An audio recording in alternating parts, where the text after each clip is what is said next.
Então, a gente vai começar aqui pelas questões teóricas, a gente vai resolver as questões teóricas e depois a gente vai para as práticas.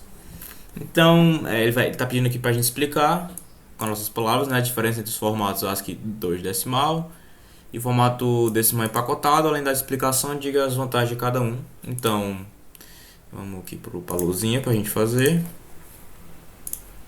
com a divisãozinha.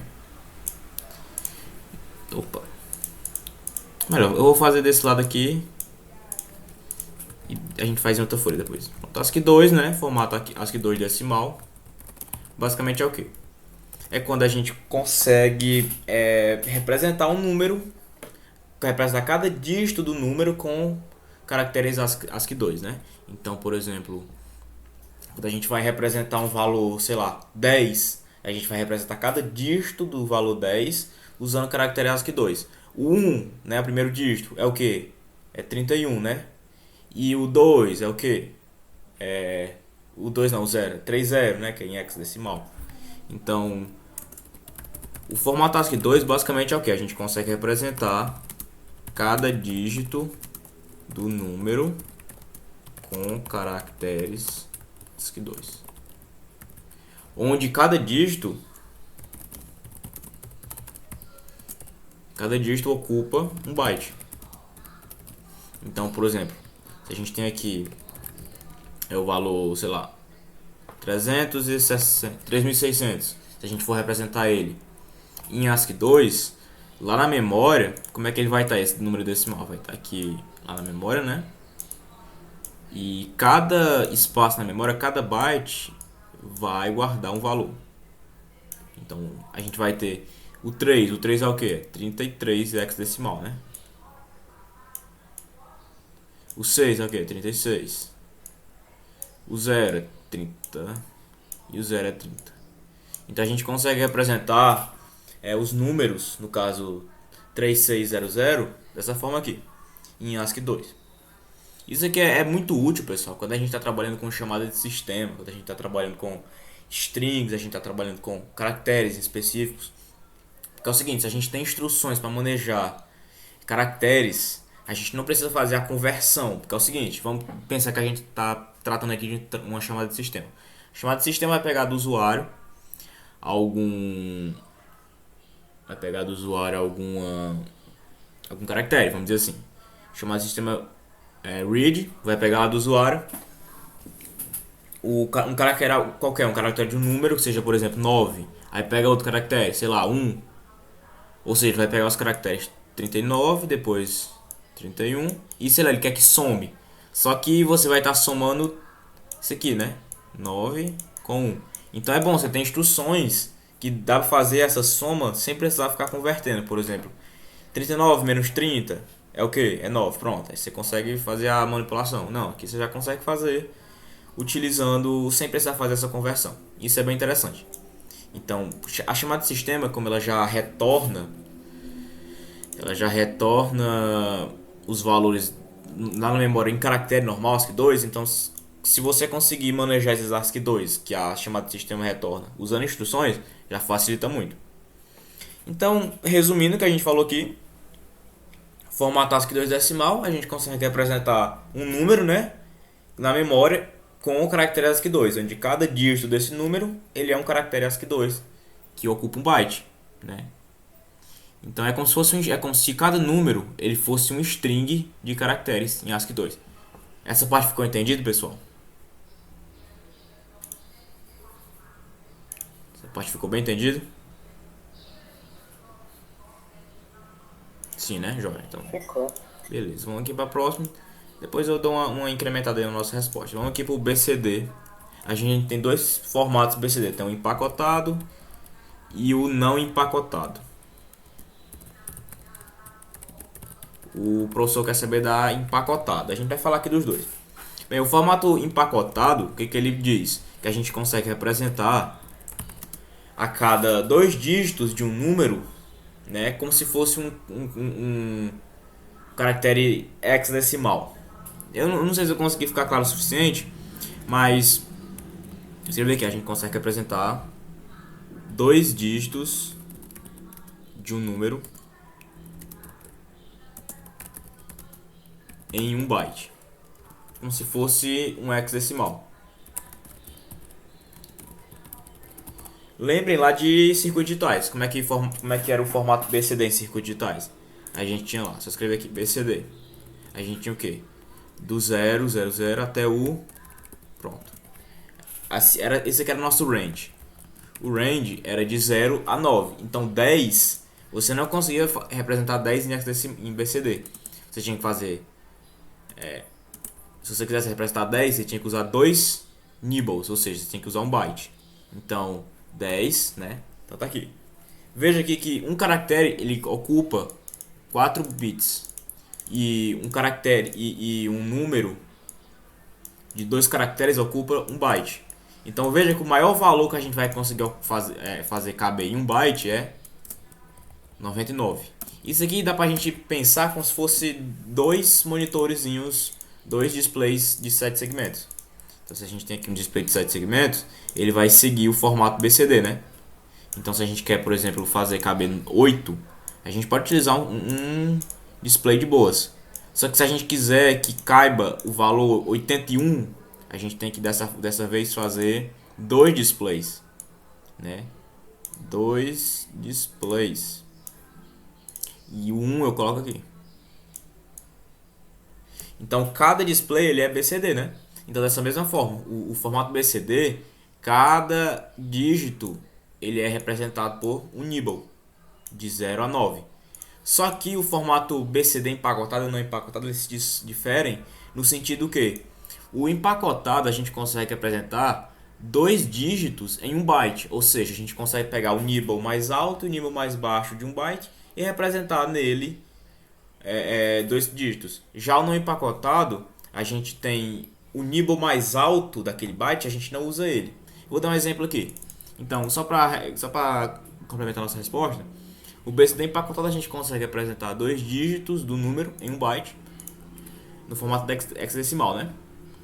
Já no empacotado a gente só consegue representar um dígito do número no nibble mais baixo. Então, tipo, por exemplo, vamos colocar aqui um exemplo. Nosso exemplo ali, 3600. No formato BCD empacotado, só apagar isso aqui. Tentem pensar como se fosse o display de 7 segmentos, pessoal. A gente vai ter aqui nossa memória. Vamos dizer que a gente tem aqui as partições. Cada partiçãozinha é 1 byte, viu? E aqui na primeira posição, a gente tem o que? 3, 6, né? Empacotado a gente consegue representar dois dígitos em 1 byte, 3, 6. Como é que esse byte aqui tá? Ele tá o que? 0, 0, 1, 1, 0, 1, 1, 0. Ou seja, a gente está representando o byte superior com o número esse número aqui, 3, e o byte o nibble inferior, a gente está representando 6. Então a gente está realmente utilizando o formato BCD, que a gente viu lá em circuitos digitais. Aqui a gente tem 0, 0. Ou seja, esse 0, 0 aqui, e o resto a gente tem os valores que tinha lá na memória. Beleza? Esse é o formato BCD empacotado. Já o formato BCD não empacotado, ele é basicamente para a gente conseguir representar da mesma forma, só que a gente não está utilizando o nibble mais alto, ou seja, a gente não consegue representar em 1 byte um valor de 2 dígitos. Vou colocar aqui. Então, se aquele nosso valor 3600 ele levava duas posições, agora ele vai levar 4 no formato BCD não empacotado, ou seja, esse nibble eu não uso, é 0 e eu coloco 3. Esse nibble eu não uso, é 0, coloco 6 aqui no nibble da...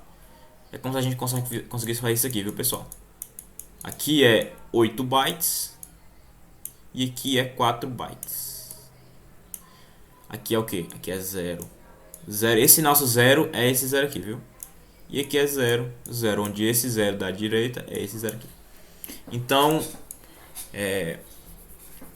recapitulando aqui rapidamente, o BCD empacotado a gente consegue representar dois dígitos do número em 1 byte como se fosse um display de 7 segmentos duplo.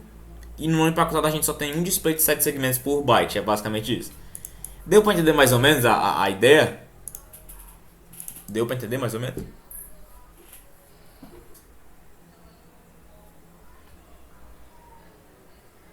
Deu, né? Ok. Eu ontem eu redigi uma resposta um pouquinho mais inteligente. Eu vou só.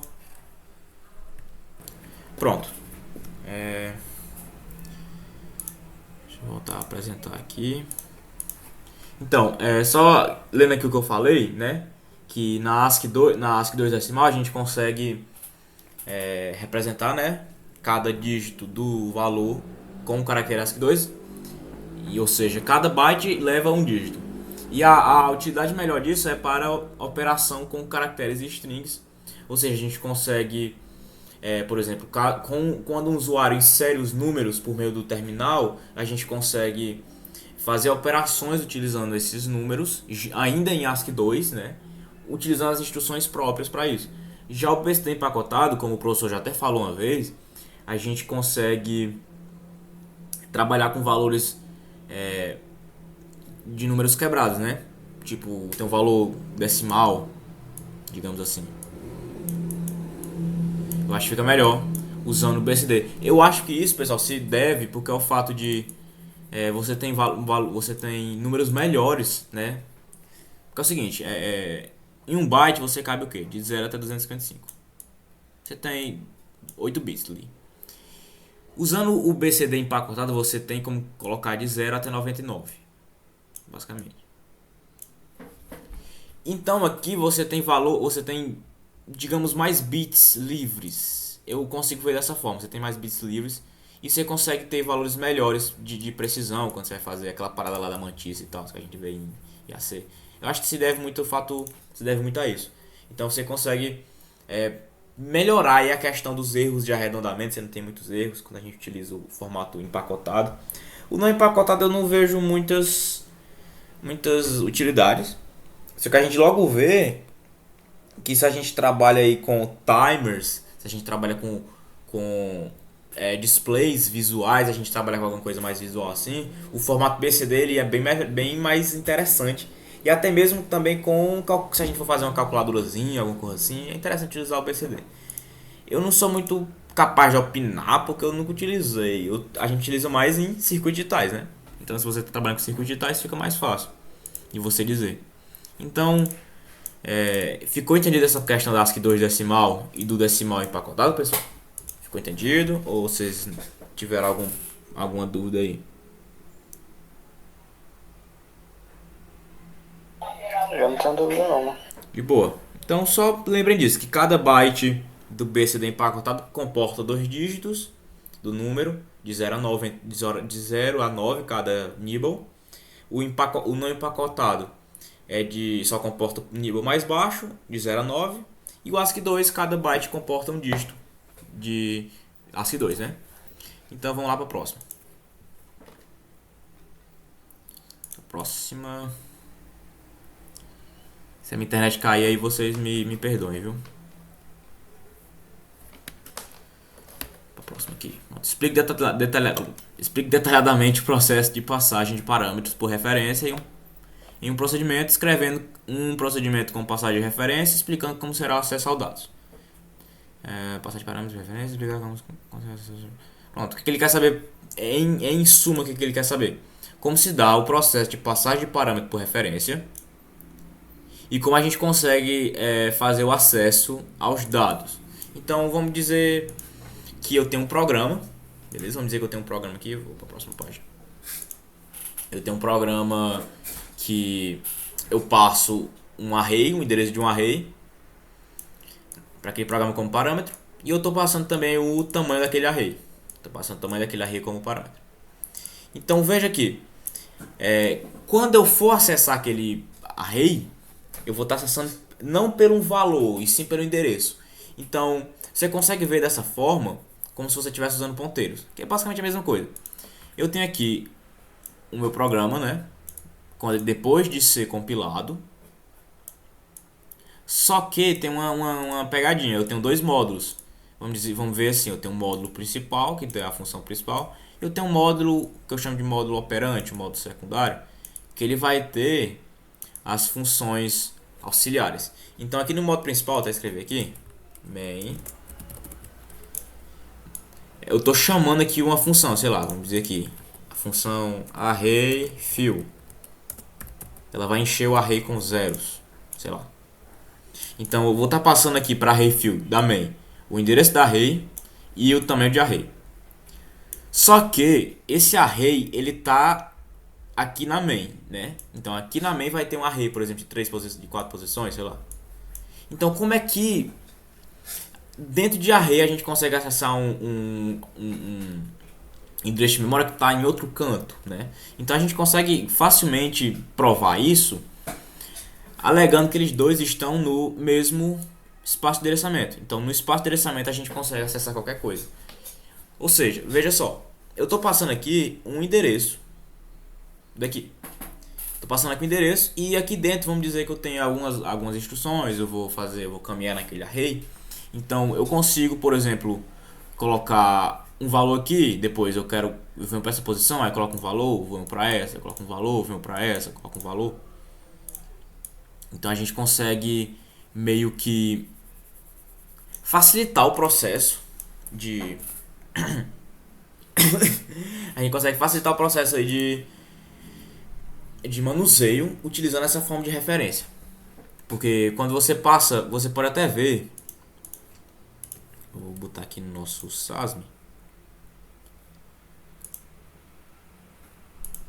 Quando eu vou chamar a função aqui, vou chamar a função aqui, call array fill. Aí vou passar os parâmetros. Então push array, push array. Bem aqui no meu set.data eu tenho um array que é de 4 bytes. Eu tenho 1, eu tenho 2, eu tenho 3, eu tenho 4, eu tenho 5. Eu quero encher esse array de zeros.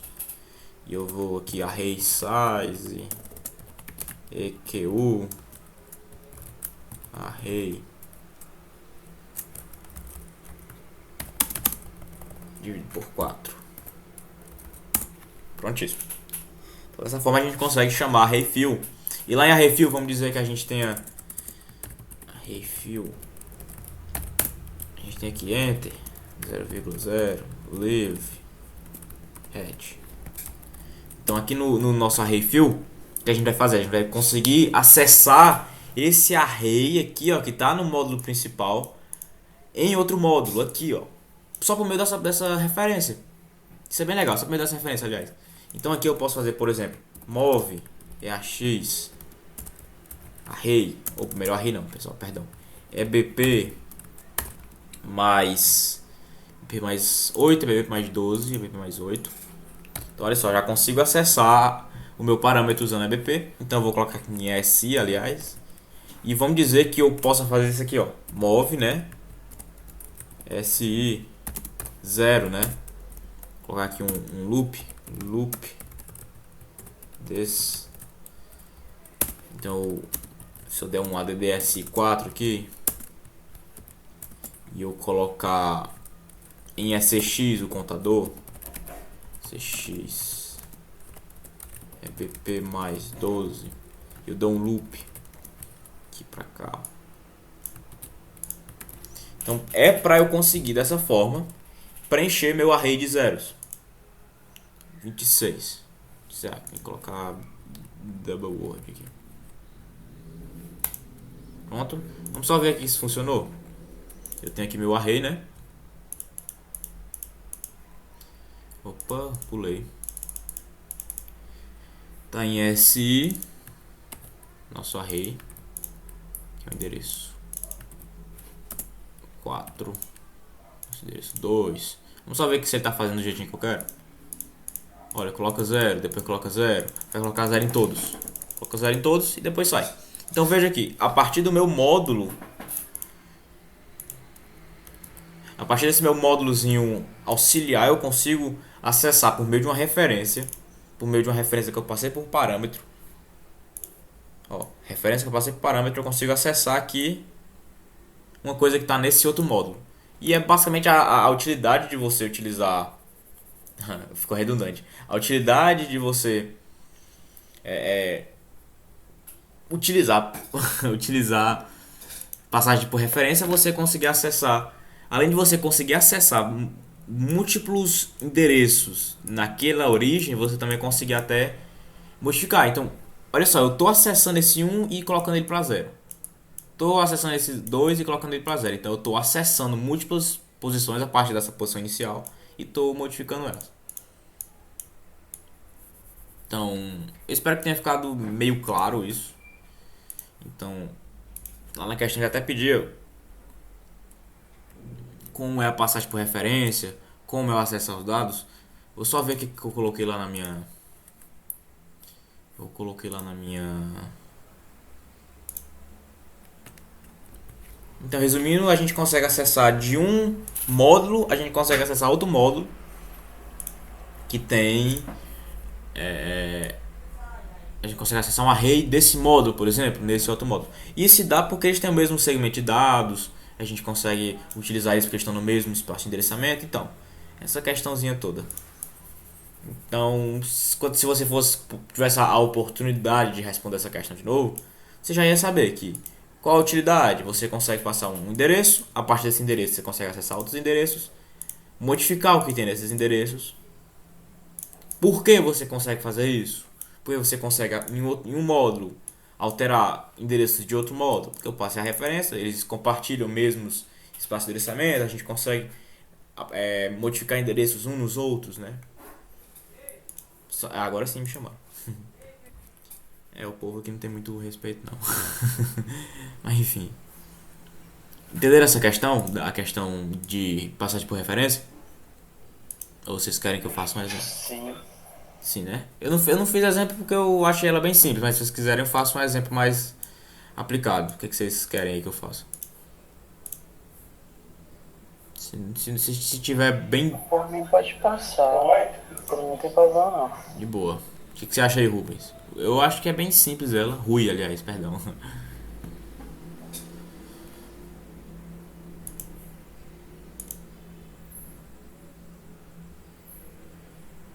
Tô gravando, sim. Eu vou passar adiante. Cara.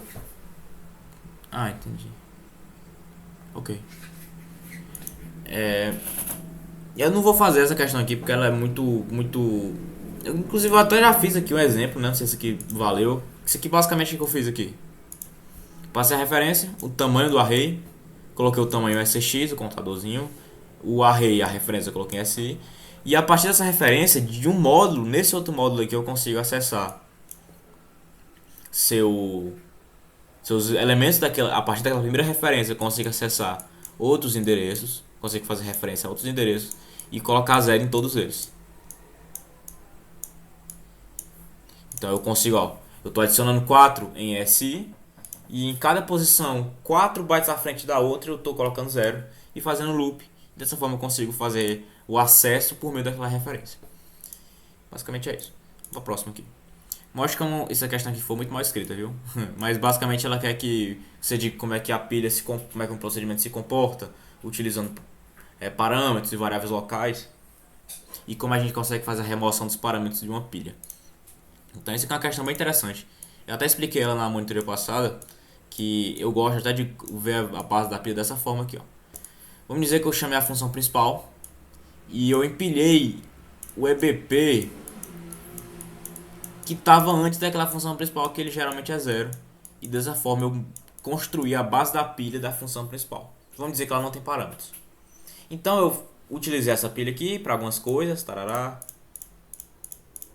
aqui, e depois eu chamei uma função.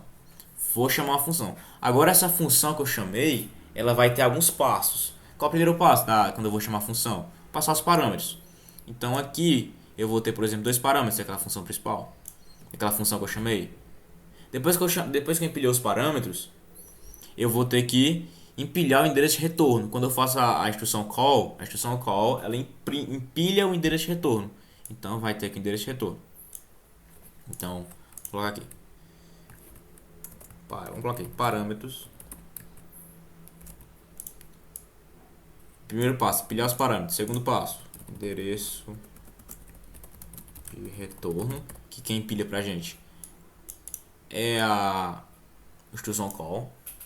Qual é o próximo passo? Quando a gente está lá no programa, quando a gente está lá no nosso procedimento, o que a gente faz? A gente empilha BP.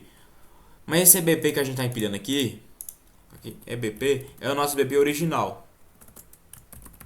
ele demarca a base da main, né? Ele demarca a base da main. Depois, quando a gente faz aqui, até colocar aqui de novo, quando a gente pilha o EBP original, a gente vai ter aqui um espaço, né, que está demarcando a nossa base da pilha, a nossa stack frame, aliás, que a gente fala. O professor vai falar para vocês. EBP demarca a base da stack frame. Então aqui está a nossa base. Então a gente consegue a partir da base acessar tudo que vem aqui depois. Só que eu gosto de falar de uma maneira diferente. Você consegue acessar também os parâmetros. Então a gente pode dizer que a nossa stack frame ela não é somente daqui para baixo, mas também daqui para cima. Então a gente consegue, a partir da base, a gente consegue acessar os parâmetros. Ou seja, se a gente pegar EBP mais 8, a gente acessa o primeiro parâmetro, EBP mais 12, acessa o segundo parâmetro. Então, se a gente pegar EBP e somar, a gente consegue acessar os parâmetros. Se a gente subtrair EBP, a gente consegue achar os parâmetros, as variáveis locais aqui. Variáveis locais.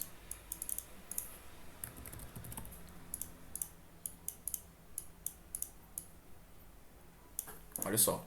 Então, como é que a gente como é que a gente pode reservar variáveis locais? Depois que a gente empilha EBP, a gente pode fazer sub EBP, ESP, e a quantidade de bytes que a gente quer reservar. Se eu quero 2 bytes, eu coloco 2. Só que para manter a pilha alinhada, a gente coloca geralmente múltiplos de 4.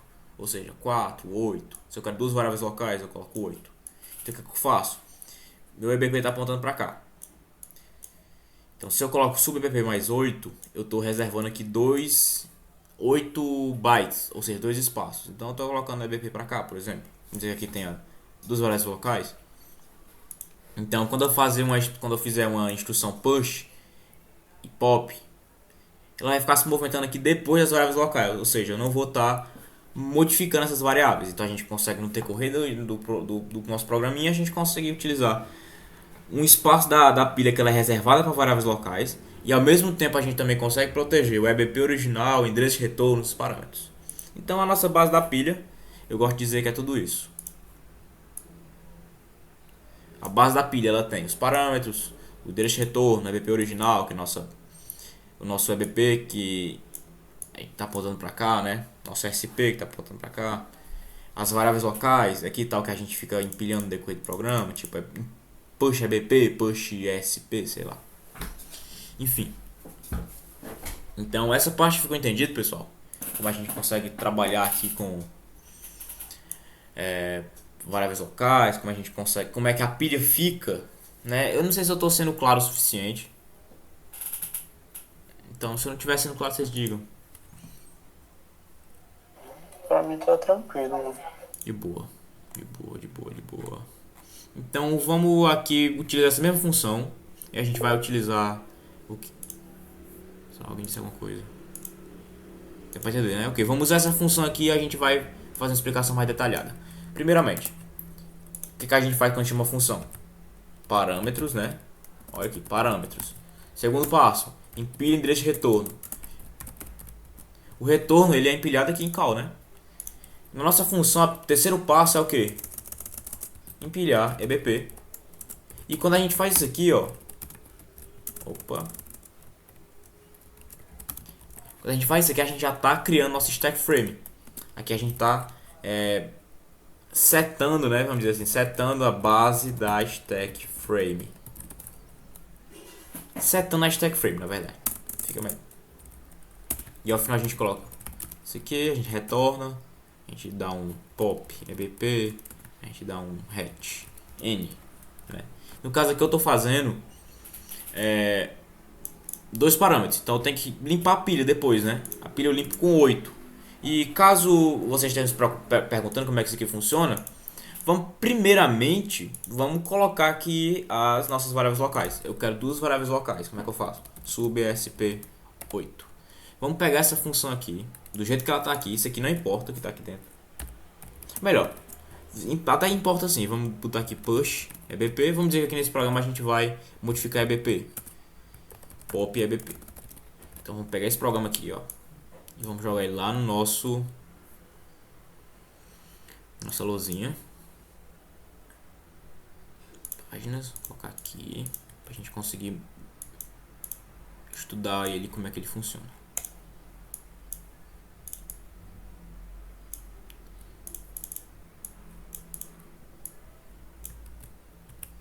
Caralho, ó. Prontíssimo. Aqui é nosso módulo principal. Aqui é nosso módulo auxiliar. É bom a gente tentar pensar, pessoal, esse pensamento de módulo. Como se a gente tivesse cada função, cada módulo, aliás, cada conjunto de funções e módulo diferente. Tipo, eu tenho um módulo que ele vai chamar todas as outras funções, então a gente diz que é o módulo principal. Se a gente tem um módulo que vai ter funções que vão ser chamadas depois, a gente pode dizer que é o módulo operante. Enfim, aqui está nosso módulo operante. Pronto. Então, aqui, ó, eu vou estar chamando a refil. Então tá bom, depois que eu chamo, ele vem bem pra cá e começa a execução. Tá em vermelho.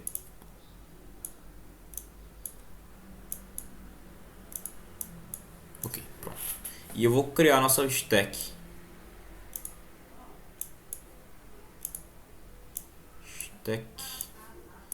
Nossa stack. Só lembrando que ela é de cima para baixo. Não esqueçam disso. Da posição mais alta para posição mais baixa. Beleza? Tá aqui nossa stack. Colocar a nossa orientaçãozinha aqui. Pronto. Então vamos dizer que esse... Opa, eu nem coloquei aqui. Push EBP. E vai ter um pop EBP.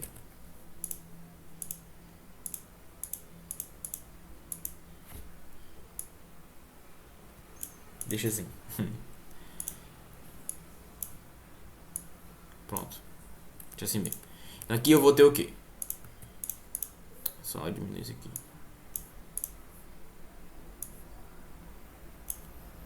Aqui eu vou ter o quê? EBP. Esse aqui é o EBP que tinha antes. É esse BP bem aqui, pessoal. Quando eu dou esse push EBP, é esse EBP que eu tô empilhando. Quando eu venho bem pra cá, eu empilho o quê? Array size, ó. Array size. Depois eu empilho o quê? Array. Depois eu empilho o quê? Endereço de retorno. Aqui só... Vou colocar o endereço desse move bem aqui, ó. Então, move sp ebp. Colocar aqui ptr, que é uma pseudo-instruçãozinha do nosso MASM. Fica mais fácil de entender. Basicamente, o que eu estou empilhando aqui? O endereço de retorno disso aqui. Basicamente, o endereço de retorno é o endereço desse move. Então, quando eu faço esse call, eu estou fazendo o endereço de retorno desse move aqui. Então, eu estou empilhando basicamente o endereço desse move. Beleza? Endereço de retorno. Aí, quando eu venho aqui para minha array fill, o que eu empilho depois? O EBP, ó. Empilho aqui EBP. Vou colocar com a mão que é mais rápido. Depois que eu empilho EBP, aqui é a nosso stack frame, né? EBP tá apontando para cá. ESP tá apontando para cá. Aqui é o ESP. Aqui é o EBP. Aí agora o que eu vou fazer? Imagina aqui que eu quero fazer vários empilhamentos, né? Então eu vou fazer aqui embaixo, quando eu vou fazer empilhamento. Porém, eu também posso ter variáveis locais, ou seja, eu reservar um espaço aqui para utilizar com variáveis locais. Então eu posso reservar esse espaço subtraindo de ESP. Subtrair 4 bytes, eu tenho um espaço para variáveis locais. 8 bytes, 2 espaços. Aqui eu reservei 2 espaços. Então a ESP está apontando para cá. Esse espaço aqui está reservado para variáveis locais. Por quê? Quando eu fizer um push, ESP vai vir para cá e aqui vai estar meu push. Qual foi o push que eu fiz aqui? É EBP. Então, olha, EBP está aqui. Ou melhor, aqui era para ser EBX, pessoal. Perdão. Era para ser EBX aqui. Então, olha só, eu tenho variáveis locais aqui para utilizar. Como é que eu acesso elas? EBP menos 4, EBP menos 8. Como é que eu acesso esse meu array aqui? EBP mais 4 mais 8. EBP mais 4 mais 8 mais 12, eu acesso isso aqui. Então, essa aqui é basicamente a pilha desse nosso programa. Então, eu consigo dessa forma aqui utilizar a pilha. E esse hatch 8, o que acontece? Seguinte, vamos dizer que eu faço até aqui, até esse ponto BP, como é que vai estar aqui a nossa pilha? Nossa pilha vai estar dessa forma aqui, ó. E essa pilha vai estar dessa forma antes desse hatch. Se eu desse só um hatch normal, sem esse 8, o que aconteceria? SP vinha pra cá. Ou seja, ele não ia limpar a pilha dos parâmetros. Só que eu quero limpar a pilha dos parâmetros. Então eu tenho que desempilhar tanto a de retorno, como eu também tenho que limpar os parâmetros. Então eu coloco a quantidade de parâmetros aqui, 8 bytes, 2 parâmetros. Ele vai fazer o quê? Vai vir pra cá. E nossa pilha vai estar limpa. Então é basicamente assim que funciona. Então se você quiser estudar o funcionamento da sua pilha, é bom que você desenhe ela. Então ficou meio claro, pessoal, o que eu quis dizer aqui. Ficou, não tenho dúvida disso ainda não. Joia, então se eu tiver explicado mal aí vocês falam. Vamos pra 4 aqui. Pra 4.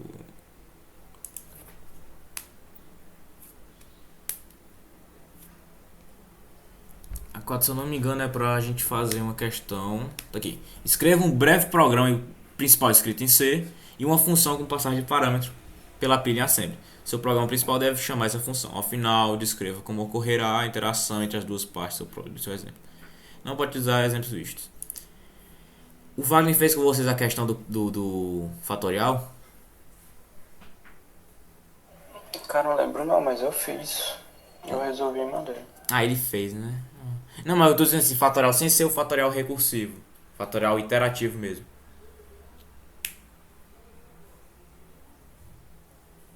Bem, regardless. Vamos fazer aqui. Porque é o que eu tô pensando aqui. Bem, faz aqui. Vamos fazer assim, pessoal. Qual é o nosso objetivo?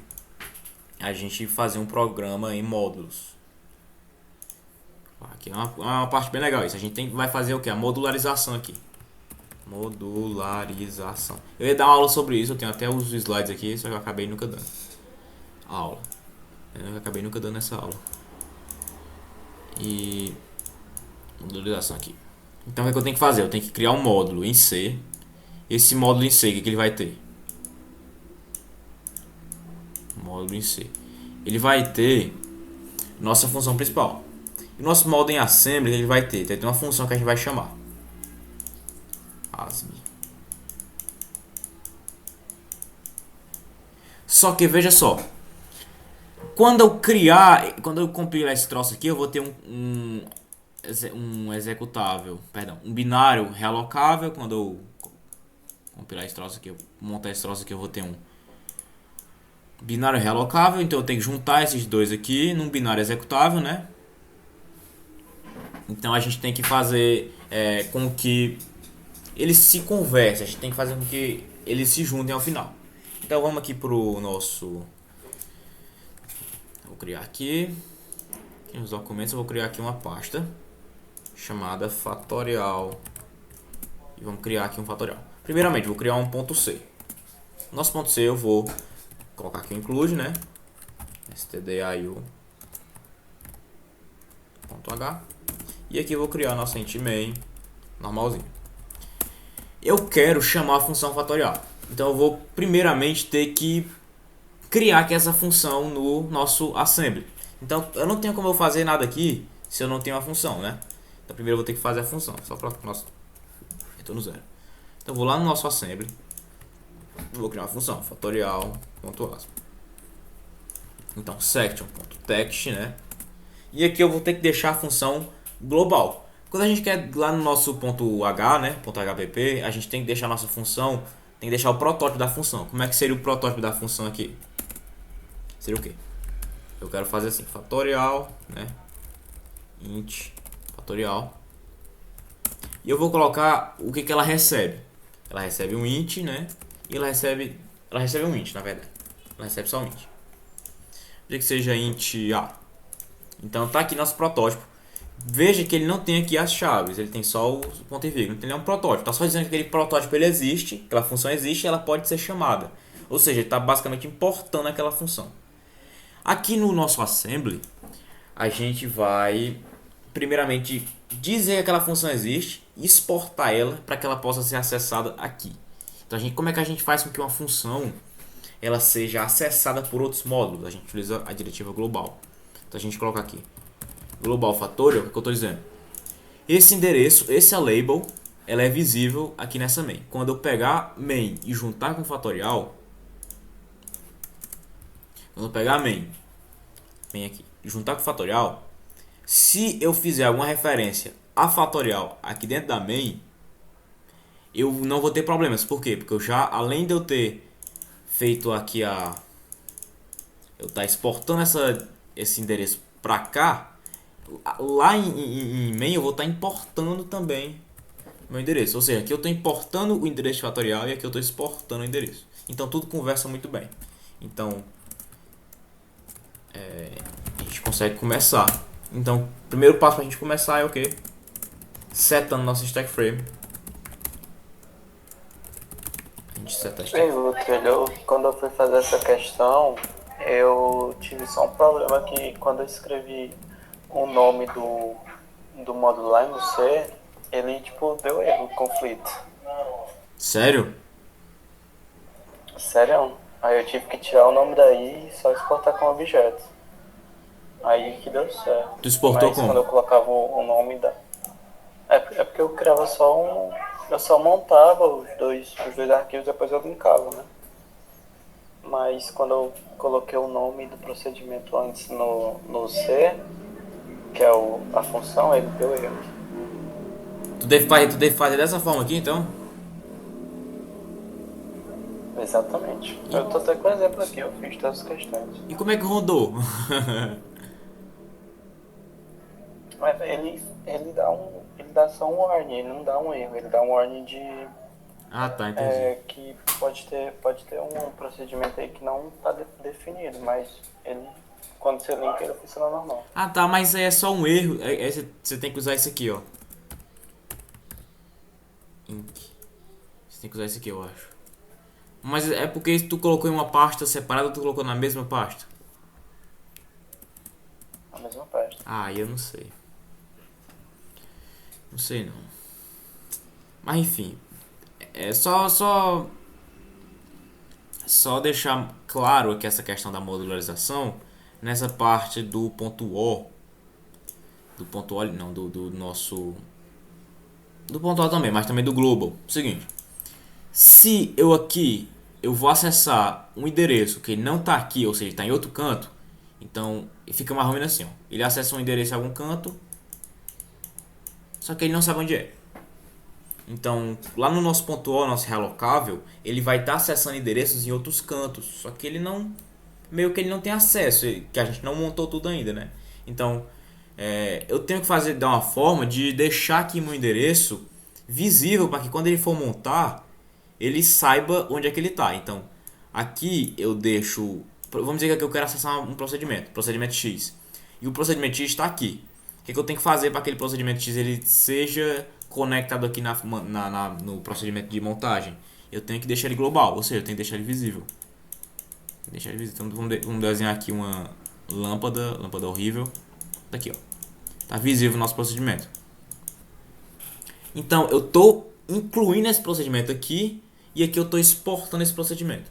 Então eu vou pegar lá no procedimento de montagem, eu vou montar e vou linkar, aliás, eu vou montar esse aqui, vou compilar esse aqui, vou montar e agora eu vou ter um executável.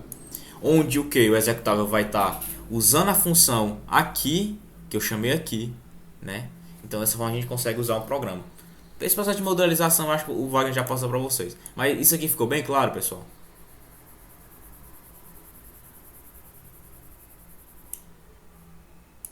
Deu pra ficar claro isso aqui ou ficou meio esquisito? Se não for claro, vocês podem dizer aí. Só ver que o negócio. Aqui, ó. Eu ia mostrar isso pra vocês depois. que, olha aqui, ó, essa questão de modularização é o que? A gente dividiu o código-fonte em arquivos ASM separados, né? No caso aqui a gente tem um arquivo que é .c. Cada módulo, né, ele é montado em um arquivo objeto diferente, que é o binário relocável. Todos os arquivos objetos, eles pertencem ao mesmo programa. Eles vão ser ligados utilizando o utilitário, ligador, para gerar o arquivo executável. A gente vai pegar o .o, montar cada, né, e vamos ligar depois e ter um arquivo só. Então, eu não sei se eu tenho aqui a dinâmica. Tá aqui, ó. O binário relocável, né?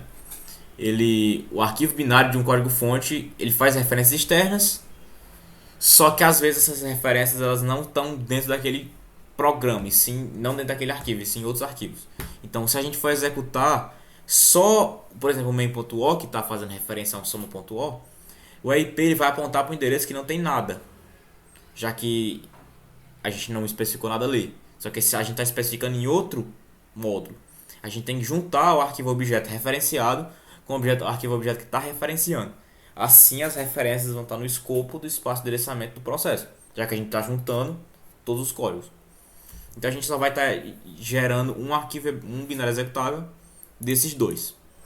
Isso aqui ficou mais ou menos entendido? Eu tentei resumir aqui ao máximo. Se não ficou, vocês dizem que eu explico de novo. Ou a gente pode ir pra frente? Essa parada aí da modularização, vocês já entenderam? Por mim tá tranquilo também. De boa. Vamos lá. Então, primeiramente, exportei aqui nosso segmento de código. Exportei aqui nossa função para ela ser chamada em outros módulos. Comecei aqui. Está aqui nossa stack frame. Veja aqui que a gente só vai ter um parâmetro de 4 bytes. Então eu já faço aqui o procedimento de limpeza, né? Então, depois que a função ser chamada, ela vai limpar os 4 bytes da nossa pilha. Então aqui a gente já tem todo o nosso procedimento certinho. Então quando a gente chamar, ele vai limpar tudo direitinho. Então como é que é o procedimento aqui? A gente vai pegar esse int a e a gente vai colocar ele em algum canto para que a gente consiga fazer o fatorial. Então como é que é o fatorial? O fatorial basicamente é esse aqui, ó. Só colocar aqui. Vamos pegar um valor a, multiplicar com a-1, multiplicar com a-2, multiplicar com a-3, multiplicar com até a gente ter um valor 1. Aí que a gente vai ter nosso fatorial. O que a gente tem que fazer? A gente tem que pegar esse a e colocar em algum canto aqui.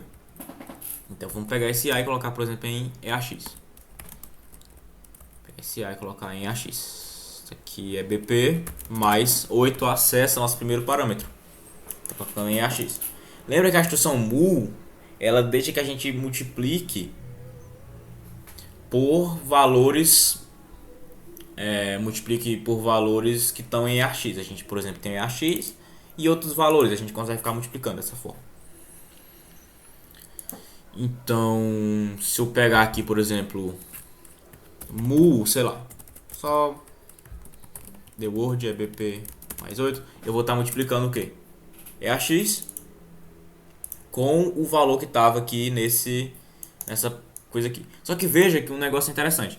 Eu já estou colocando o nosso parâmetro em AX. Então eu vou estar aqui multiplicando basicamente o nosso parâmetro, que seria A, com A de novo, que eu já coloquei em AX. Então o que eu vou fazer aqui? Eu vou colocar um loop. Vou colocar aqui loop this. E toda vez que ele for multiplicar, eu vou diminuir 1. Ou seja, para fazer isso aqui, ó. Depois isso aqui. Só que como eu já coloquei em AX o nosso A, quando eu for multiplicar de novo, ele tem que ser A-1. Então, antes de fazer a multiplicação, eu vou fazer um decremento. Vou fazer dec, the word, é BP mais 8. Então, ele vai fazer. Tá passando A para EAX, A-1 aqui, ó. Aí tá multiplicando A com A-1 e tá guardando em EAX. Então, a gente tem agora nosso EAX aqui. Só que a gente tem que ter uma forma aí da gente verificar quando a gente vai sair desse círculo, né? Então a gente tem que fazer um CMP the word, né? É BP mais 8 com 1. Então, melhor, com 2. Porque quando for com 1, ele vai fazer a multiplicação de novo e não vai ter problema. Não vai ter porquê. Então, quando for igual A2 a gente já pode parar, ou seja, JE. JNE, aliás. O que isso aqui tá fazendo? De novo, tô movendo para AX A. Depois eu tô pegando A menos 1, multiplicando com A. Vai perguntar, A é igual a 2? Se A for igual a 2, ele continua. Por quê? Porque se A for igual a 2, aqui A vai ser igual a 1. E quando A for igual a 1, ele vai só multiplicar de novo por ele mesmo. E não faz sentido a gente ficar multiplicando por a gente mesmo. Então a gente vai estar basicamente ter que sair. Só que a gente tem que ter cuidado aqui, por exemplo, se o fatorial for, por exemplo, 0, aí o fatorial, se o fatorial for 0, aí a gente tem que colocar o valor 1, ou se o fatorial for 1, a gente tem que ser 1, né? Então a gente é bom a gente fazer aqui, antes de mais nada, a gente fazer a verificação. Vou verificar aqui, CMP AX com, sei lá, 1. Então se for J, se for menor, ou seja, J é above, né? Above e below. JBE. JB. JBE, se for igual ou menor que 1, ou seja, se for 1 ou 0, ele vai pra cá. Vai vir pra cá. Vou colocar aqui. Special Case, vamos colocar aqui Special Case.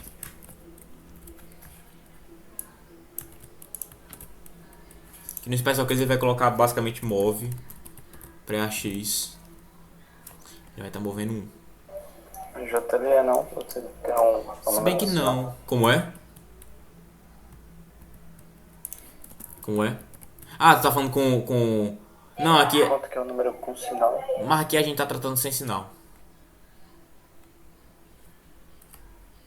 Porque se for... O que eu tô fazendo aqui, por exemplo, se for um número sem Cara, eu sinal... não sei se a tua internet é a minha, mas tá falhando aí. talvez seja a minha mesmo. Aqui é sem sinal, porque é o seguinte. Eu tô tratando de 0 pra frente. Então não tô tratando de 0 pra trás. Se for 0 ou 1, o resultado tem que ser 1. Se for 2 pra frente, aí o resultado é outra coisa. Se for 2, é 2. Se for 3, é 6. Se for 4, é 24. Enfim. É sem sinal, a gente tá trabalhando sem sinal. E é o seguinte, se o valor que o cabo passou lá for 1, então o resultado tem que ser 1. Se for 0, o resultado tem que ser 1. Então aqui nesse special case a gente vai estar basicamente movendo para AX 1 e voltando para cá, que é o nosso exit.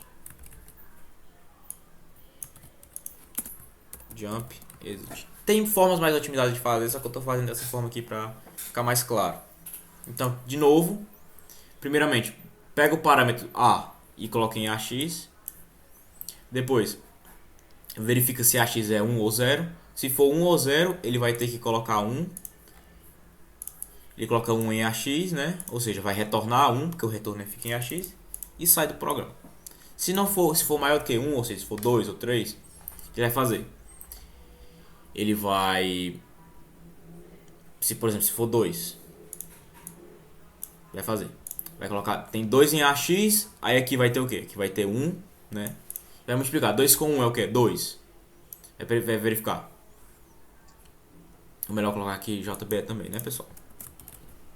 JNB, aliás. Ou seja, aqui, vamos dizer que aqui em AX tem 2.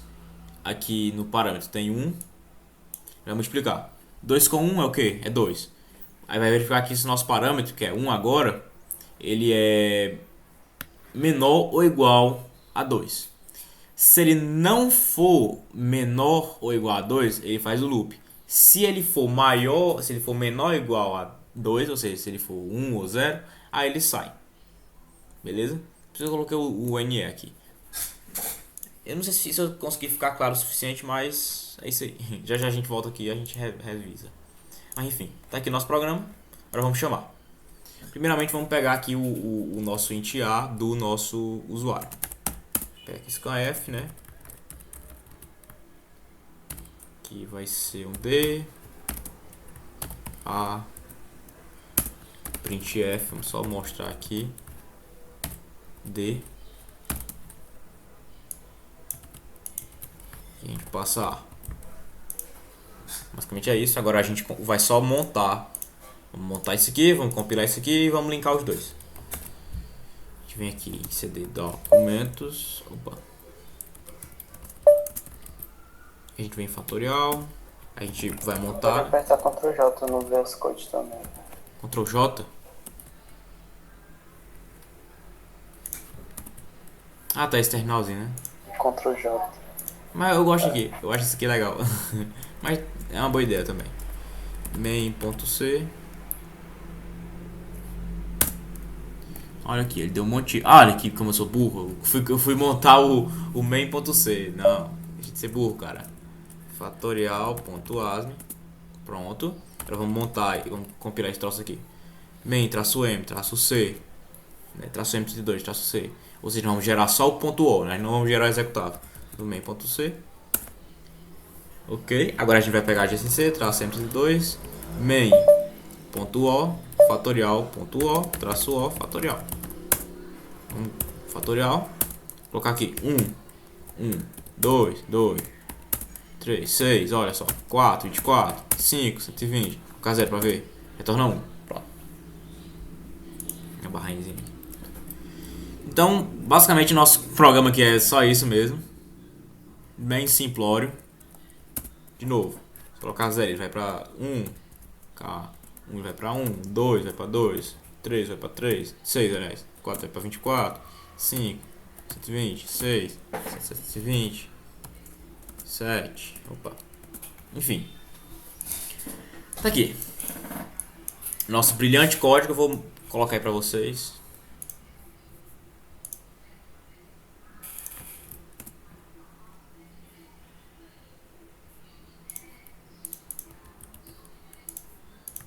Vai até onde? Vai até o... Pronto. Tá aí. Tu foi com alguma dúvida, Alex? O rapaz teve que sair. Tu foi com alguma dúvida nessa questão? Não, na verdade não. De boas. Na verdade, em nenhuma questão.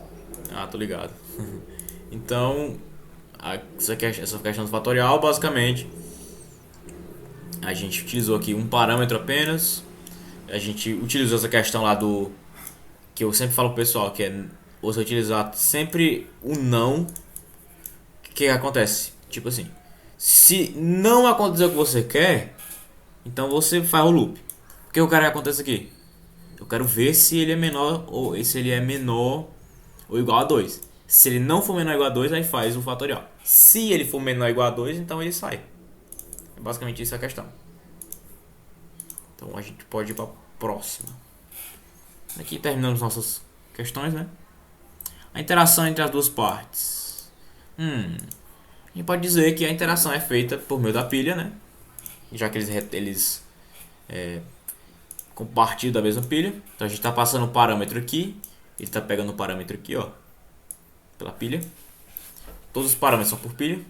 Então a gente está exportando aqui, está importando aqui. Então são coisas bem interessantes a gente verificar o comportamento da pilha do programa. Então vamos só fazer aqui as questões. Dá pra fazer cada um em uns 15 minutos. Sai aqui, vamos aqui para nossas questões práticas. Eu vou colocar na área de trabalho aqui. Prática 1.asm e a nossa prática 2. Depois a gente encerra. Prática 2.asm.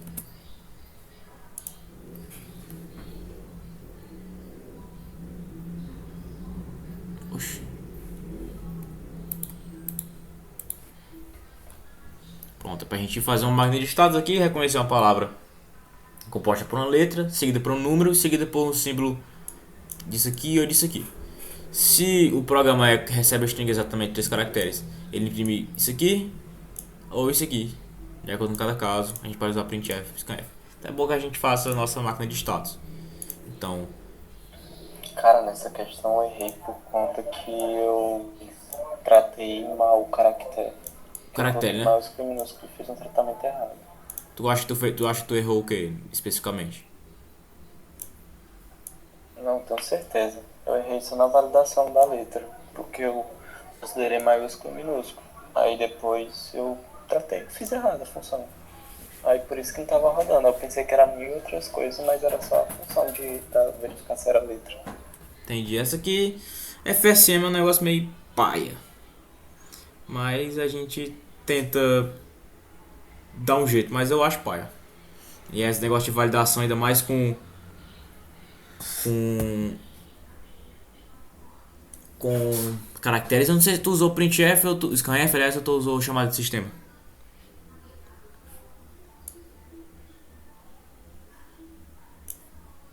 Porque no print scanf, aliás, tu recebe o caractere bonitinho, né? No 1 no caso, aí o chamado de sistema tu recebe já o. Se bem que todos os três são caracteres, então deixa quieto. Foi uma pergunta meio besta. Aqui, fazer só aqui achar nosso FSM. Tanto aqui o start, né? Start, coloquei só ST. Então, primeiramente, tem que receber o quê? Tem que receber uma letra. Receber uma letra aqui. Ou seja, A, Z, né? Vamos colocar minúsculo. Ou maiúsculo, tanto faz. Então, do estado A para o estado B, a gente tem que receber uma letra. Do estado B para o estado C, a gente tem que receber o quê? Tem que receber um número. Ou seja, um A9. E do estado C para o estado pro final, ou seja, vamos colocar aqui o estado completo. O estado OK. A gente tem que receber. Olha só. Isso aqui tá errado, pessoal. Era para ser no estado OK, essa segunda bolinha aí. Do estado C pro estado OK, tem que receber ou um troço isso aqui, ou isso aqui. Tá de boa. Porém, se aqui, por exemplo, no estado A, ele não receber uma letra, ele vai pro estado errado. Ou seja, vai pro estado que deu erro. Vamos dizer que é o estado do erro. Erro. Ou seja, se ele receber qualquer outra coisa. Vamos colocar aqui qualquer outra coisa. Se no B ele recebeu qualquer outra coisa além do número, ele vem pro estado do erro. E do C, se ele receber qualquer outra coisa que não seja isso aqui, ele também vai pro estado do erro. Então é uma FSM bem feia, mas é basicamente isso. Já que ele tem que receber um caractere, uma letra, aliás, um número e um caractere especialzinho desse aqui, ou seja, tipo essa string aqui, ele vai primeiro receber o primeiro, esse aqui e depois esse aqui. Se ele receber um número, beleza. Pode receber, se ele receber uma letra, aliás, ele pode tentar receber o número. E se ele receber o número, ele pode tentar receber o caractere especial. Se ele não receber o que ele tem que receber em cada estado, ele dá erro. E a gente imprime aqui uma mensagem de erro. Então vamos aqui fazer. Vamos fazer bem rapidamente essa questão. Vamos aqui pegar. Eu vou só aqui. Eu mandei aqui, vou só pegar aqui. Melhor.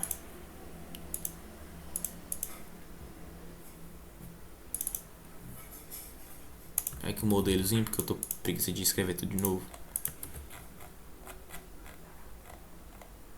Então tá aqui, ó. Esse aqui é um FSM que eu fiz uma vez com o pessoal para pegar números hexadecimais. Então a gente tem aqui a palavra-chave, ó, que é a palavra-chave que a gente vai pegar. Então essa palavra-chavezinha, ela tem 3 caracteres. Primeiro tem que ser uma letra, segundo tem que ser um número, terceiro tem que ser um caractere especial. Isso aqui vai ser a nossa string para pegar os caracteres. Vamos pegar pelo meio do scanf e depois mostrar a frase que ele quer pelo meio do printf.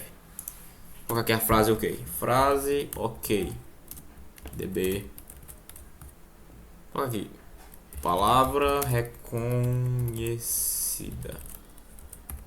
0x0d, 0x0a, 0x00. Essa frase é o que? A frase de erro.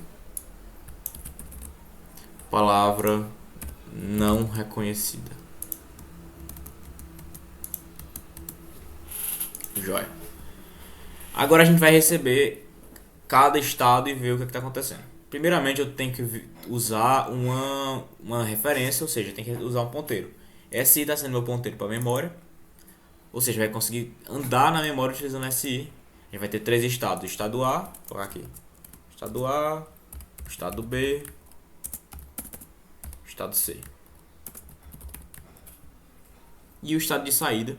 E a gente vai ter uma funçãozinha aqui para chamar, para pegar um caractere do usuário. A gente vai dar um push em SI, né? Ou seja, vamos colocar... toda vez que eu vou chamar a função, a gente vai estar esperando que em SI esteja a nossa string, né? A gente vai estar colocando SI, o endereço, onde vai estar aquele caractere. E a gente vai estar pegando o caractere do usuário em SI, ou seja, aqui na palavra-chave. Primeiramente a gente vai chamar aqui call getChar, né? Chamar. Pronto, agora lá em SI, aqui ó, vai ter minha palavra-chave. Vai ter aqui meu caractere, seja um número, seja qualquer coisa, né? O que a gente tem que fazer? A gente tem que verificar se lá, ou seja, se lá onde SI tá, né? Tem que verificar se tem um caractere, uma letra, ou seja, isso aqui, ou isso aqui, ou isso aqui, ou isso aqui. A gente pegou do usuário lá em palavra-chave, no primeiro posição a gente tem que verificar se tem ou um A minúsculo, um Z minúsculo, um A maiúsculo, um Z maiúsculo. Então, se tiver um A minúsculo, o que a gente tem que fazer? Como é que é a verificação que a gente está fazendo aqui? A gente tem aqui basicamente, lá na tabela ASCII2, a gente tem A maiúsculo depois de muita coisa. Então depois do A maiúsculo vai ter o quê? Os caracteres maiúsculos, depois o Z, depois algumas coisinhas, depois o caractere minúsculo, depois os caracteres minúsculos, depois o Z. Então qual é o nosso padrão aqui? Se tiver atrás de A maiúsculo é erro. Se tiver entre isso aqui, dá certo. Se tiver entre o Z maiúsculo e o A minúsculo é erro. Se tiver entre isso aqui, dá certo. E se tiver depois do Z minúsculo, dá erro. O que a gente tem que fazer? A gente tem que verificar primeiro o quê? Para a gente ir para o próximo estado, né, o que a gente tem que fazer? Tem que verificar se isso aqui tá legal. Então o que a gente tem que fazer? A gente tem que verificar aqui se não é menor do que A. Ou seja, é bom a gente começar pelos maiúsculos, na verdade. Começar pelos maiúsculos, por quê? Porque eles estão antes dos minúsculos. O que a gente tem que verificar? Se o que a gente quer não está antes de A minúsculo, ou seja, se tiver antes, ou seja, se tiver antes, se for below A, tiver antes, é erro. Então se tiver below é erro. Então eu vou colocar aqui um estado de erro. Ponto error state e aqui um ok state. Então ele vai para o error state se tiver antes de A maiúsculo. Já que ou seja, se tiver entre A maiúsculo e Z minúsculo, tá direito. Ou seja, se o caractere for igual ou menor que Z, JBE, aí ele pode ir pro B state, porque tá certo. No A minúsculo, eu quero verificar agora essa parte aqui. Como eu já verifiquei que ele não é menor do que A maiúsculo, só que ele também não é nem menor nem igual a Z minúsculo, ele só pode estar aqui depois. E eu tenho que verificar se ele está aqui nesse espaço. O que eu faço? JB error state, ou seja, se ele tiver nesse espaço aqui, ele vai para o erro. E se ele tiver menor ou igual que Z e maior ou igual a A, ou seja, ele está legal. Então a gente também pode usar isso aqui. Dessa forma eu consigo verificar que ele está ou aqui nesse espaço ou aqui nesse espaço. Beleza? E eu posso, se ele não atendeu nenhuma dessas especificações, é porque ele está aqui depois. E se ele está aqui depois, eu tenho que obrigatoriamente ir pro erro. Imprimir o erro, porque ele está aqui depois. Só que se ele for para o meu estado B, quando chega aqui eu tenho que fazer o vetor andar. Porque, veja só, eu usei SI aqui, só que eu não fiz ele andar. Eu tenho que fazer ele andar bem aqui. Em SI, que é o que a gente fez na aula passada. A gente fez o vetor andar, ou seja, que está apontando a primeira posição, aqui está apontando a segunda posição. Eu vou chamar aqui o nosso call getChar, né? O que eu vou fazer? Eu tenho que perguntar se ele está entre 0 ou 9. Primeiro, mesma raciocínio. Antes de 0 tem alguma coisa, depois de 9 tem alguma coisa. Tem que ver se ele está aqui no meio. Então tem que primeiro perguntar se o que eu quero tá antes de zero. Se estiver antes de zero, é erro. Que é o que a gente está fazendo, a gente está sempre verificando o erro. Então, se for menor que zero, é erro. Então, JB, error state. Eu vou verificar se ele está entre 0 e 9. Se tiver entre 0 e 9,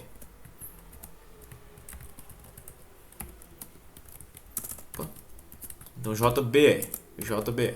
Ou seja, se ele tiver menor que 0 e menor que 9 e maior que 0, ou igual a 9, né, ele tá certo. Então eu posso ir pro estado C.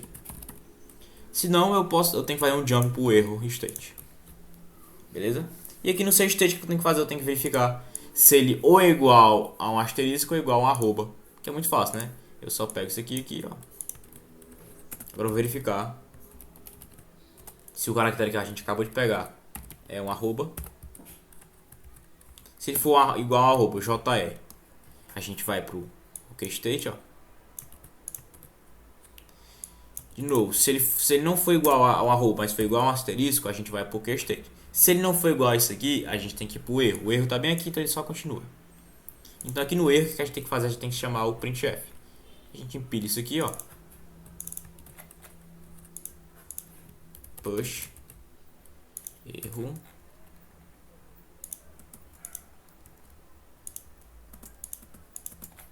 Não, push erro, ó. Opa. Push frase erro. Call printf. ADDSP 4. E como a gente, depois disso aqui, a gente vai imprimir a frase ok, ó. A gente vai imprimir a frase ok aqui depois. Frase ok. Então a gente tem que pular daqui pra cá pra gente não executar também a frase ok. Então a gente tem que dar um jump pra exit.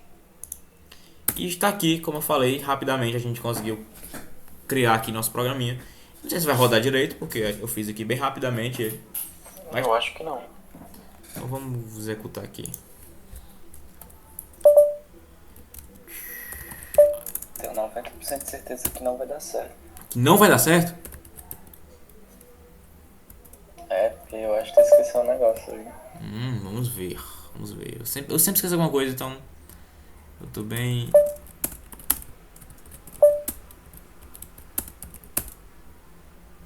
Cadê aqui? Eu coloquei esse troço aonde? Ah, tá lá no nas-f, F2 prática 1.asme gcc-f2 h1.o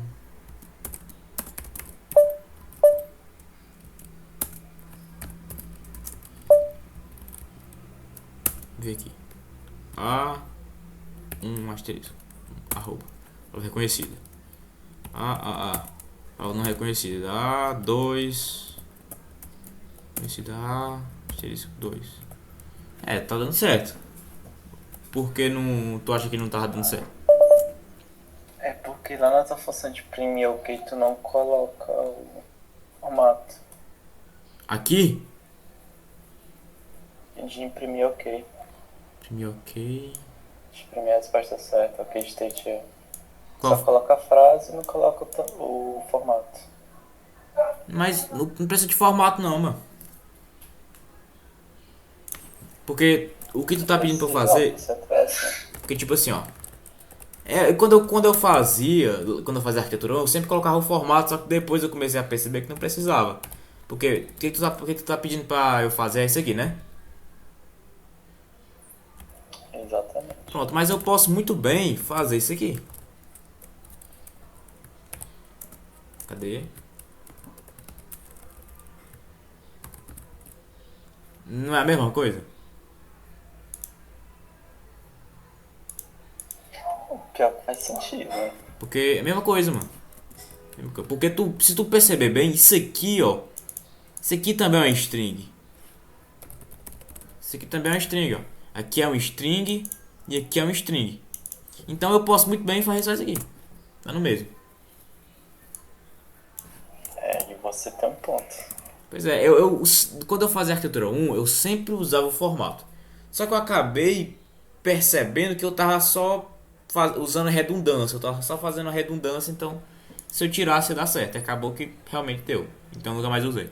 Eu sempre utilizo quando eu vou imprimir uma string, assim, uma string tipo essa aqui, que ela já tá formada, aí eu utilizo direto. Só que quando eu vou imprimir uma string que o usuário vai imprimir, tipo assim, o usuário ele vai digitar uma string pra mim, aí eu utilizo isso aqui. Aí eu acho mais seguro utilizar. Essa redundância, ela vai me atribuir uma segurança. Mas enfim, nosso programa está direitinho. Estado 1 ele vai verificar se é Certo, perfeito. caracteres maiúsculos ou minúsculos. Basicamente vai verificar se antes, se nosso, de novo, a gente tem, é bom a gente ter isso aqui. Vai verificar se está aqui, se não tiver aqui.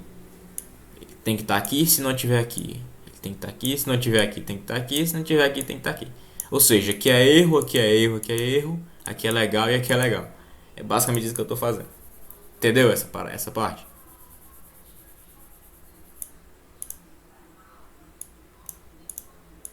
Ou tu não fez assim quando tu foi fazer? Não criei procedimento, mas eu errei no da letra. Tô ligado. Eu acho mais fácil fazer assim, eu É acho mais porque rápido. eu não. Hum, É porque eu não percebi que depois você testa uma, você pula direto pro negócio. Tipo, eu testava uma, depois quando eu ia aí depois ele continuava e testava o outro caso também. entendi. Aí ele dava errado no outro caso, aí depois ele sempre dava o resultado errado. Pois é, vou mandar aí pra ti, aí tu. Mas se eu colocasse um jump, não, eu já resolvi. Se eu colocasse um jumpzinho a mais, eu conseguia resolver. Ah, de boa. De boa, essa parada aqui ficou entendida. Espero que os colegas aí que estão vendo, que vão ver no offline, entendam também a minha explicação. Não ficou uma explicação muito boa e tal, mas de boas. De boas, de boas. Acho que essa aqui ficou bem clara pra todo mundo, é uma questão bem fácil. Vamos pra próxima. A próxima ele pede pra usar uma chamada de sistema. Seria um programa que possui uma chamada de sistema. A gente já fez que cansou, né? Deve escrever nos comentários o que seu programa faz detalhadamente.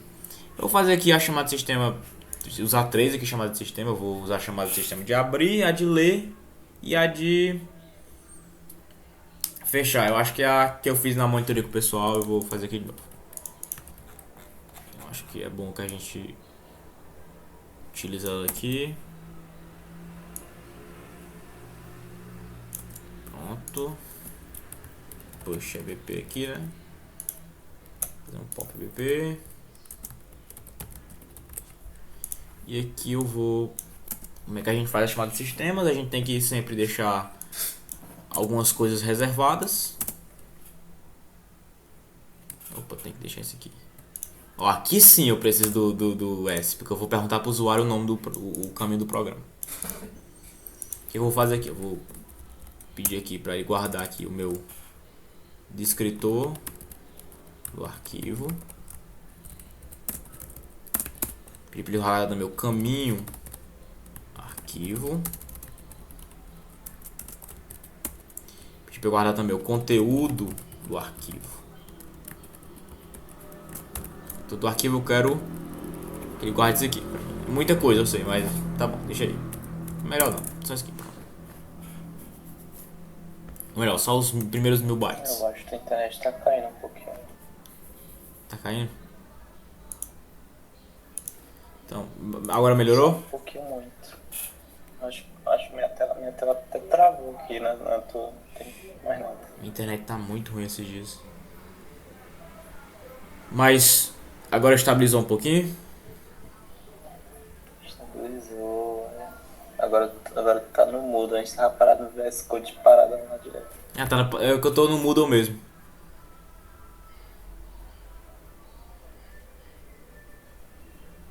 Ah, então deu certo já, né? Pera aí, vamos lá. Vamos responder isso aqui. Primeiro, como eu vou abrir um arquivo, eu tenho que salvar o descritor do arquivo para eu conseguir manusear ele. Então eu vou deixar logo na memória um espaço reservado para eu conseguir manusear aquele arquivo. Então eu vou salvar na memória o descritor do arquivo, então já deixa guardado. Eu vou perguntar para o usuário o caminho daquele arquivo, então eu já tenho que deixar também um espaço reservado. Tem que botar aqui, é um string na verdade. Então eu vou guardar aqui em string. E o conteúdo do arquivo eu vou pegar os conteúdos do arquivo e jogar aqui dentro. Então é bom que eu deixe um espaço reservado porque eu vou guardar os arquivos, os conteúdos dele, né? Primeiramente eu vou perguntar para o usuário, né, scan this. Perguntar para o usuário aqui o caminho do arquivo. Então eu vou colocar push, né? F push caminho call F add sp8. Dessa forma eu vou perguntar o caminho do arquivo para o usuário. Agora eu vou abrir o arquivo. Open file. Na última monitoria a gente já falou muito dessa questão de abrir o arquivo, dos modos, das flags. Então tu manja disso já, Alex? Ou tu quer que eu explique de novo? Cara, eu tive até uma dificuldadezinha de fazer a interrupção de abertura, de leitura. Então a gente Mas revisa aqui. abertura, Abertura, né? acho que não, só de leitura que eu fico com muita dúvida. Ah, de leitura, né? Nós vamos ver aqui. É o seguinte. A instrução de leitura geralmente ela dá problema porque às vezes a gente não seta direitinho as flags. É o seguinte. Em AX nós vamos colocar o número da chamada. Número da chamada. Se eu vou fazer a chamada de abertura, se eu vou abrir um arquivo, eu tenho que colocar a chamada 5, né? 5 é para abrir, eu acho. 5 abre, 3 lê, 4 escreve, 6 fecha. Então a chamada de 5 é a abertura. Então em AX eu coloco o número. Em EBX eu vou colocar o que? EBX eu vou colocar o caminho, né? O caminho do meu arquivo. Caminho do arquivo. Se vocês lembrarem bem, eu peguei o caminho bem aqui, ó. Aqui tá o meu caminho, eu coloco aqui o caminho, né? E como o caminho é uma string, eu coloco logo o endereço dela em EBX. Em SX eu vou colocar o que? Vou colocar aqui as flags. Em EDX eu vou colocar o modo. É o seguinte, a gente tem um conjunto de flags e de modos para a gente manusear um arquivo. As flags, elas basicamente dizem como o arquivo vai ser manejado dentro do programa e o modo dizem como aquele arquivo vai ser manejado fora do programa. Se no ato de eu abrir um arquivo eu já crio ele dentro do programa, então eu tenho que setar as permissões. Porém, se eu estou abrindo um arquivo que ele já existe, eu não preciso setar as permissões, porque ele já tem as permissões dele. Então, por exemplo, se eu for abrir um arquivo só para ler, eu tenho que colocar a flag só de leitura. A flag de leitura é a 0. E como aquele arquivo já existe, eu já estou abrindo um arquivo que já existe, eu não posso alterar as flags, o modo dele, o modo de usuário. Então tem que colocar 0 também. Porém, se eu fosse criar um arquivo, por exemplo, eu vou criar um arquivo aqui. Eu vou criar um arquivo só de leitura. Então eu vou colocar o que? 0 ou 40, né? 40 que é o 0x40. Então, por exemplo, se eu vou pegar um arquivo que é só de escrita, por exemplo, que é a flag é 0x1. Só que eu também quero criar. Ou seja, se ele não existir, agora ele vai existir. Então vai ser 0x40 para escrever. E se ele já existe, eu quero truncar ele, então é 200. É fazer um old isso aqui. No caso vai ficar 41 e tal. Ou seja, que eu vou estar criando um arquivo, caso ele não exista, de escrita apenas. E se ele existir, ele vai truncar. Só que como eu estou criando um arquivo aqui, eu tenho que colocar o modo de acesso. Quando o usuário for acessar aquele arquivo, quem é que pode acessar ele, quem é que pode executar ele, quem pode ler ele, quem pode escrever ele e tal. Então, geralmente o modo de acesso que a gente utiliza é esse aqui, ó, que é o modo total. Isso aqui é octal 0x1fff em hexadecimal. Só que como a gente não está criando um arquivo aqui, como aqui a gente está fazendo apenas leitura e a leitura é só 0, a gente coloca nenhum modo, porque a gente não está criando um arquivo aqui. Então a gente não precisa criar modos de acesso para aquele arquivo. Deu para entender mais ou menos? Eu expliquei bem rapidamente aqui. Deu para entender mais ou menos como é que funciona?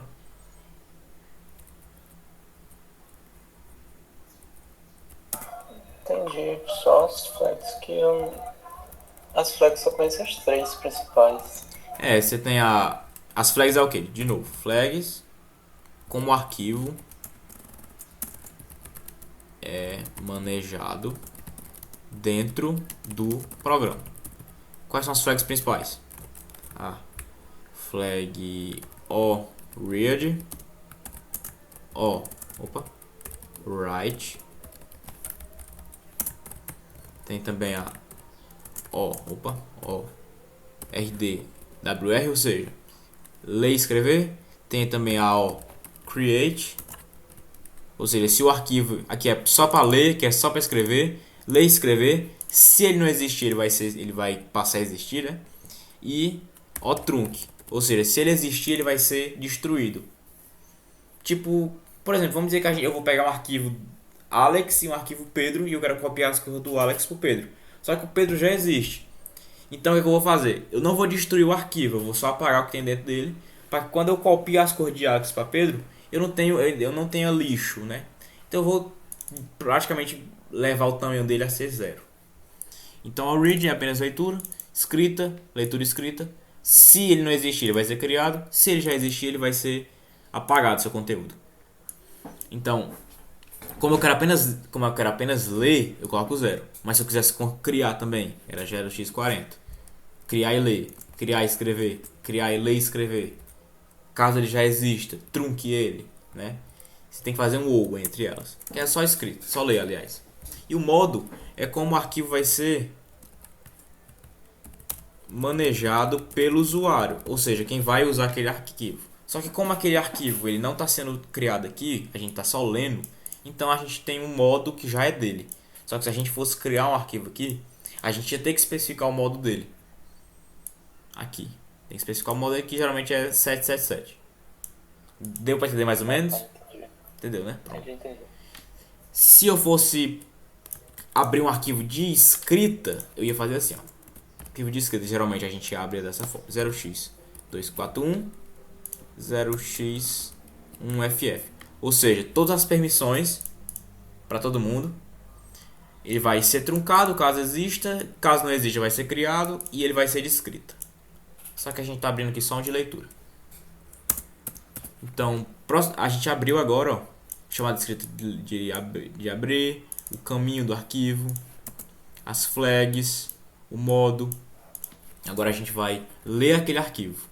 Para a gente ler o arquivo, a gente vai usar a chamada 3. Vou pegar isso aqui.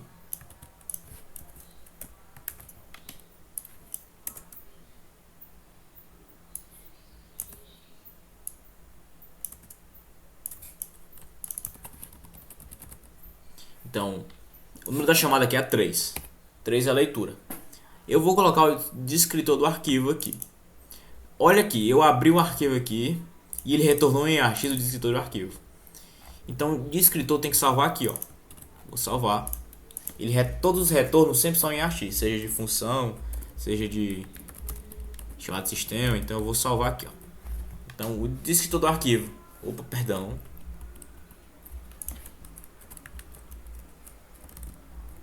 Vou estar salvando aqui o descritor do arquivo que retornou essa chamada de sistema, né?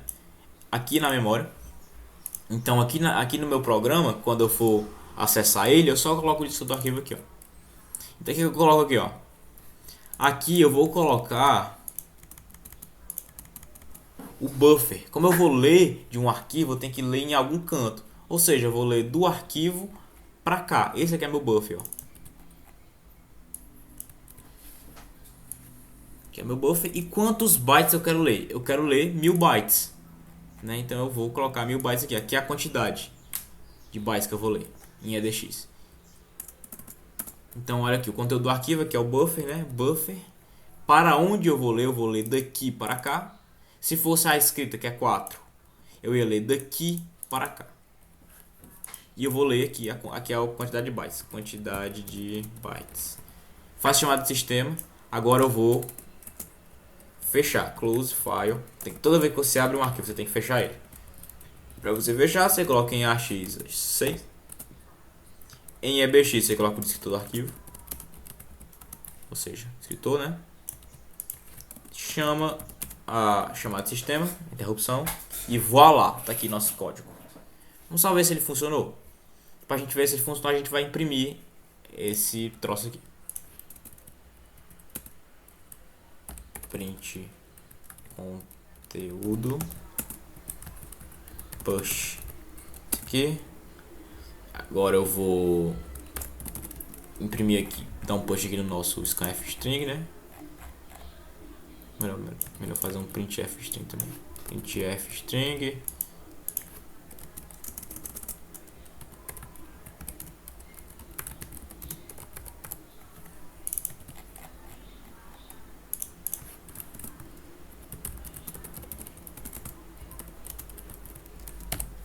Joia. Vamos fazer aqui. Ver se tá direitinho. Vou pegar aqui prática 2. ICC. Prática 2.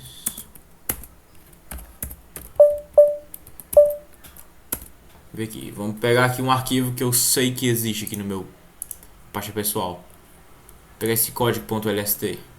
Código.lst.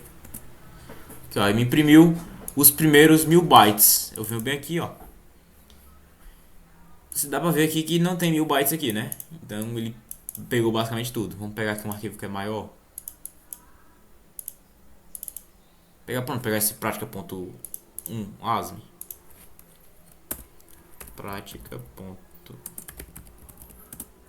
Olha só, ele 1000 bytes é só até aqui. Então ele só pegou 1000 bytes. Olha que legal. Então, basicamente aqui a gente usou o chamado de sistema para a gente abrir um arquivo existente. Como ele já era existente, a gente não colocou nenhum modo de acesso do usuário, porque ele não foi criado no programa.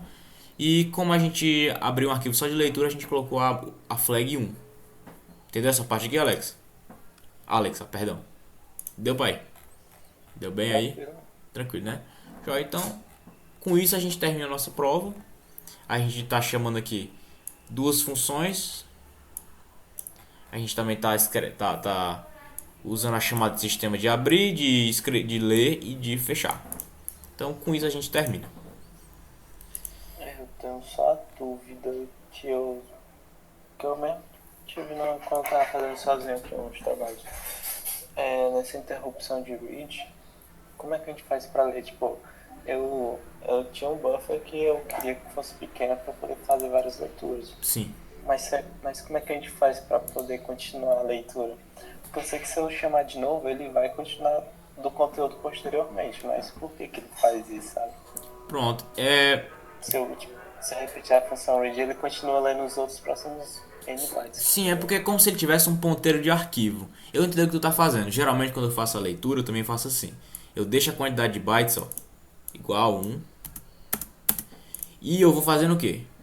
Eu pego aqui, ó, o conteúdo do arquivo. Eu pego isso aqui e coloco, por exemplo, em ADI aqui, ó. Vamos dizer que eu coloco aqui em ADI. Move. ADI, ó. ADI. Coloco o conteúdo do arquivo. Aí aqui eu coloco ADI. E eu vou fazer um loop. Enquanto ele estiver buscando coisas, ele vai fazer o loop. Então vou fazer aqui, ó. Vou só tirar isso aqui. Isso aqui. E é o seguinte, depois que ele faz a chamada de sistema, ele modifica o EAX. Ele vai colocar em EAX a quantidade de bytes lidos. Então, a cada loop eu tenho que recolocar o valor de EAX. E, como eu vou pegar posição por posição, eu também tenho que ficar modificando essa posição. Então, eu tenho que, basicamente, a cada interação eu tenho que modificar isso aqui. Então, eu vou pegar isso aqui, ó. Inner loop. Então, eu vou fazer o quê? Em ADI coloquei o conteúdo do arquivo, né? Vai ser nosso ponteiro. Em ABX eu estou colocando o escrito do arquivo. A quantidade de bytes que eu vou ler por vez é 1. Pronto. Vou colocar aqui em AX o nosso 3, que vai dizer que é uma chamada de sistema de leitura. ADI vai ser nosso trocinho aqui, nosso ponteiro. Fiz a chamada, pronto. Agora ele vai retornar em 3, ele vai retornar o quê? Vai retornar em AX, aliás, ele vai retornar quantidade de bytes lidos. A gente vai fazer uma verificação. É AX com 0. Se for, ou seja, se for JLE, ou seja, se for menor ou igual, se a quantidade de bytes lidas for menor ou igual a 0, é porque ele não tem mais nada para ler. Beleza? Então, se a quantidade de bytes lidos for menor ou igual a 0, a gente já pode vir para cá. Só que se a quantidade de bytes lidos for 1, é porque ele ainda está lendo alguma coisa. Então, a gente tem que voltar para cá. O que a gente faz? A gente dá um link EDI, ou seja, para a gente ir para a próxima posição do conteúdo. E a gente inner loop aqui, a gente só dá um jump. Então a gente pode até verificar aqui se funcionou. Vamos ver aqui. ASM-F32, prática 2.ASM, GCC-2, 2.O, prática 2.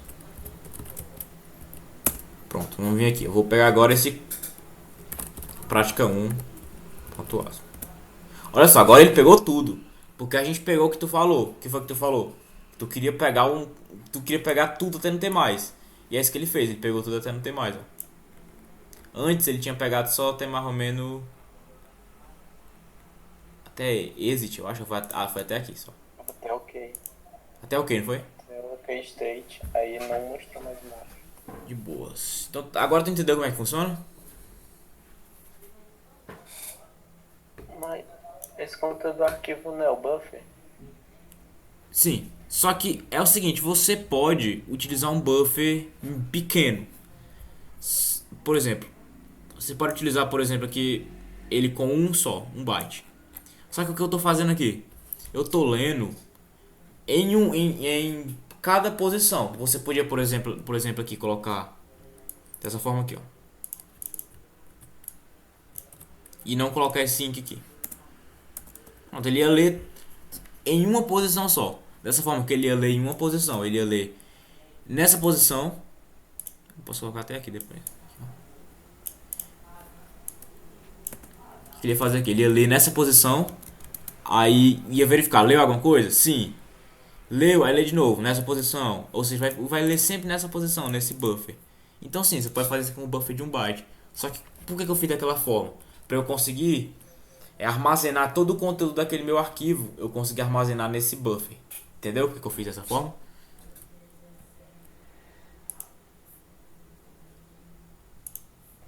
Mas dá pra entender, Porque tu queria fazer de uma forma que tu conseguisse colocar em um buffer de 1 byte só, né? Não, eu tava querendo só. É porque a minha dúvida era quando. A minha dúvida era quando você tivesse arquivos maior que o meu buffer, sabe? Por isso que eu limito o meu buffer. Pois é, eu também. Tá? Realmente você tem razão. Buffer. Porque assim, como é que eu faço geralmente? Eu sempre deixo. Eu vejo isso como uma gambiarra, mas eu sempre deixo esses vetores que eles são maiores do que eu consigo. Eu deixo aqui, ó. Porque veja só. Se tu perceber, esse meu arquivo aqui que eu peguei pela primeira vez, esse prática 1.asm, eu fui ler e eu coloquei 1000 bytes como limite, ele leu só até certo ponto. Ou seja, isso aqui que ele leu todo deu mais de 1 byte, deu mais de 1000 bytes, ou seja, ele ficou aqui embaixo, ó. Ficou aqui, ó. Então, sim, ele leu num buffer, num tamanho maior do que meu buffer. Se ele 1000 não coube. Por isso que a gente geralmente coloca um megabyte, que é 1024 vezes 1024.